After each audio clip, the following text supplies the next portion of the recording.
it's hard to pinpoint in some ways like where the significance of dialectics lies in Marx, because it appears in a lot of different ways, and some of them methodological, some of them seeming to have to do with the nature of capital itself, some of them having to do with the nature of history. And one of the things that I find helpful is a lot of the logic of this book is based on the idea of relations at a number of different levels, right? Relations of production, relations that exist within something that seems simple, for example, like a commodity. It's actually a relationship between use value and exchange value. And he unpacks from out of a lot of... What's the difference between use value and exchange value? Yeah, so that's in the opening chapter on commodities, Marx starts with this, seemingly simple starting point, right? The commodity, which surrounds us and seem to be, he says it's like a capitalism appears as if it were just a gigantic set of commodities, right? And so he breaks down this simple element into two constitutive elements of its value, right? On the one hand, you have use value, which has to do with its meeting of a certain need or desire, right? He doesn't distinguish really in any kind of important way between whether that need is an actual necessary subsistence need or some kind of want or desire. That's its kind of, he describes it as its qualitative element. And on the other hand, you have its exchange value, which has nothing to do, at least at first, right? It seemingly gets more complicated later, but at least at first, it seems to have nothing to do with its usability, right? It has to do with its, what you can get for it on the market. So it has to do with its place in the market. And so as soon as he takes what seems to be a simple unity, right? And here I do think the legacy of Hegel is present, right? And he shows that in actual fact, there's a relation in this simple unity. It's not a simple unity. That the unities that we are dealing with, whether it's the unities at a very kind of micro level of the commodity or the unity, the macro level of a mode of production like capitalism, that what appears like a simple unity is actually, in fact, a complicated mediated unity with elements, constitutive elements in it. And in fact, those constitutive elements are quite often contradictory, right? And so simple unities have contradictory elements in them. And yeah, there ends up being a contradiction, for example, between use value and exchange value, because the use value of something, what I can use it to meet the way I can use it to meet a certain need, that value is eviscerated the minute I exchange it, right? You can't have your cake and eat it too with commodities, right? As soon as you exchange it, you can no longer use it. Like literally, if you give your cake away, you don't get to eat it. yeah, exactly. So anyways, I just think that whenever he uses the word relation, he's never, I don't think, talking about a simple kind of indeterminate relation. I think when the word relation comes up as a concept, as an explanatory mechanism, I think that is always a good place to pause and say, to what extent is this a dialectical relation? Because I think that dialectics is the way that Marx thinks relations. Can I actually ask what might be a dumb question, though? Sure. Even though it was like, you just say you can't have your cake and eat it too. But, based on the chapters we read in Capital, and we read things from his early and middle period as well, which we can, jump around to if we so choose, is the way that he describes the capitalist who gives money to buy labor power, and what the laborer produces, the capitalist gets to also consume in order to get their money back at an increase. But does the capitalist actually get to have their cake and eat it too? Actually, so I'm caught on Lillian's question about why mystification is something specific to the social form of capitalism. Yeah. And even as I think through these things, and Marx provides this wealth of social science to it, there is a coherence to capitalism, but there's also something deeply incoherent about it. Things that shouldn't be possible are possible in capitalism. I was thinking about this today that there's a law of thermodynamics. You can't create something from nothing. Yet somehow in the system of capitalism, you get to withdraw more than you put in. How is that possible? I know it's not magic, but the way he approaches it, he said it sure kind of looks like magic. Yeah, he uses the word magic all the time. Yeah. Break down into it. There's something spooky about this. I think he has this reflection on the spectrality of capital, and I wonder if that's getting us along the way. At least what I find fascinating about the social form of capitalism is that the limits that should bind it don't end up really binding it. The common sense restraints on activity, on production, end up not being restraints, but limits it overcomes. So I think that I waited to bring up the law of value because I think it's one of the most arcane and frustrating things about Marx scholarship.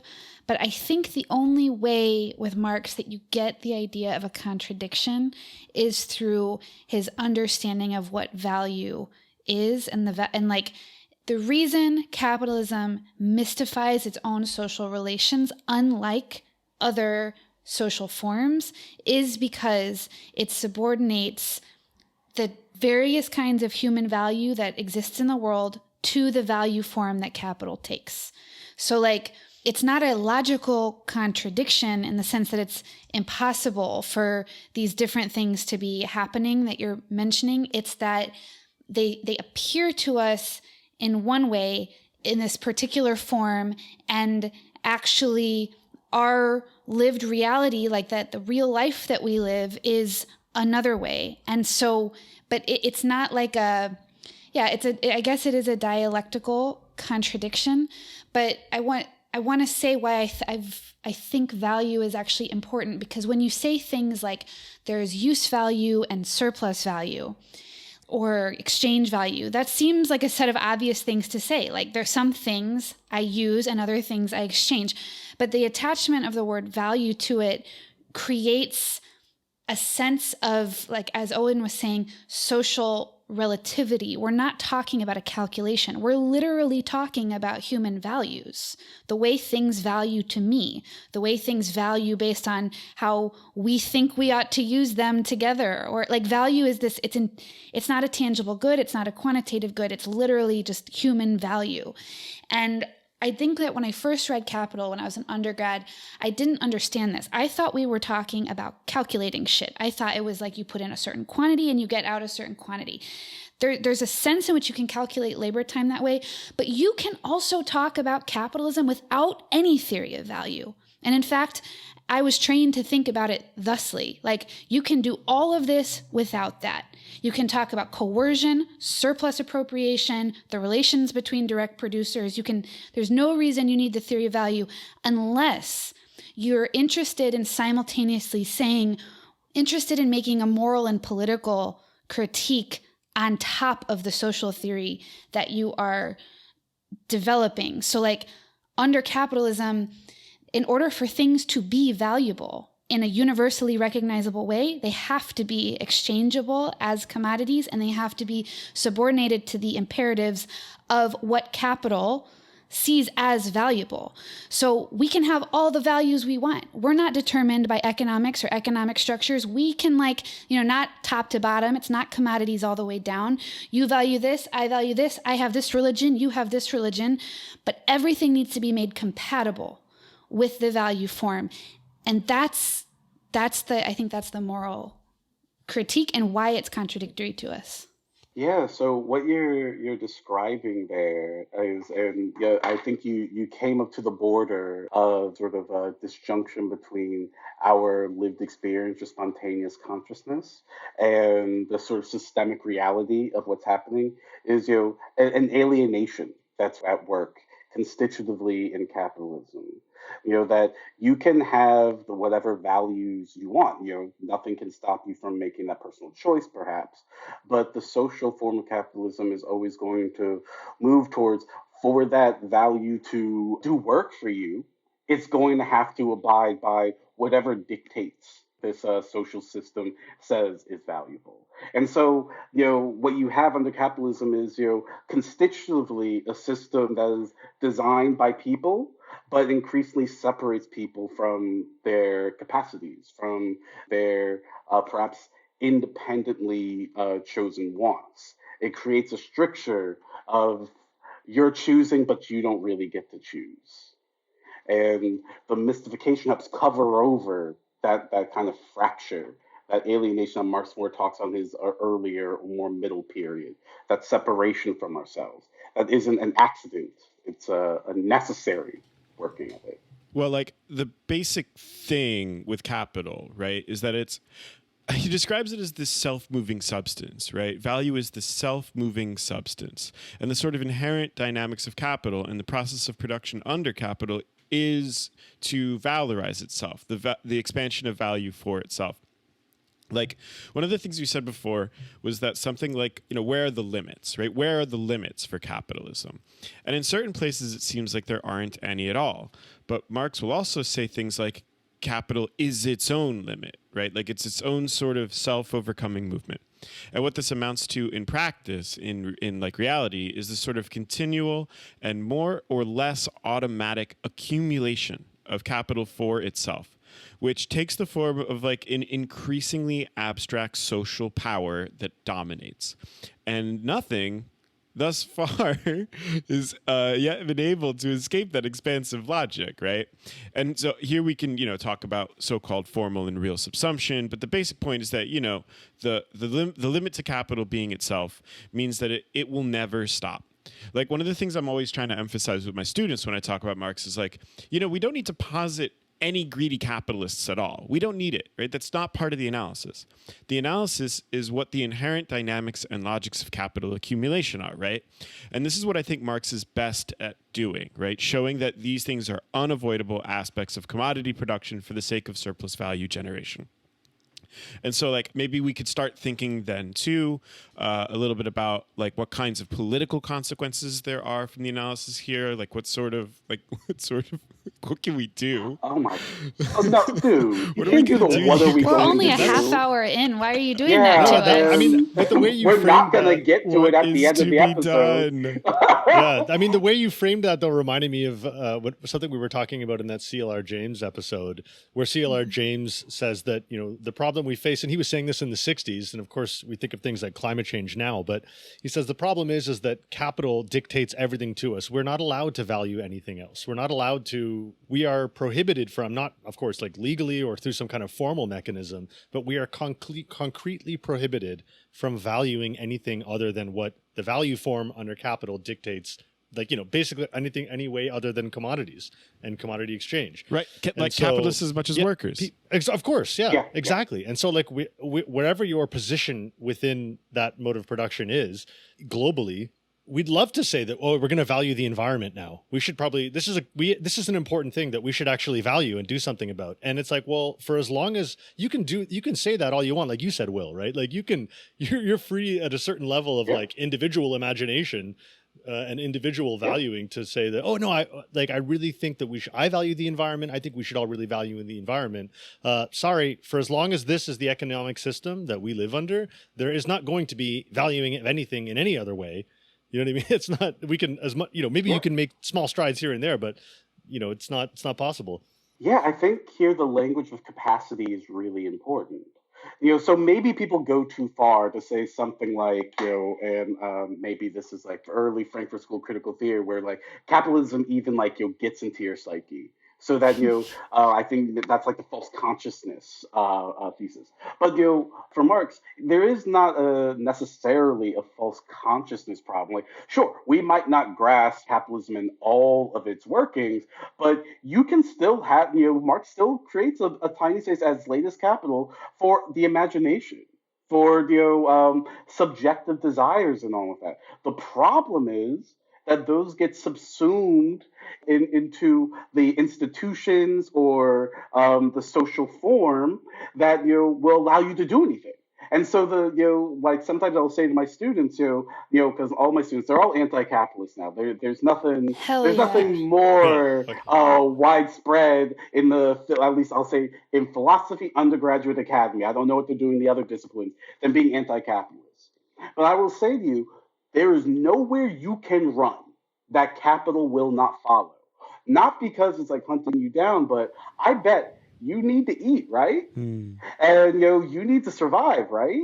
What are you going to do in order to do that? And so if you want to live your values of valuing the environment, well, what is preventing us from having the capacity to realize that value? Well, the problem is that there is one dominant way that value is getting realized, and that was not really chosen by the rest of us.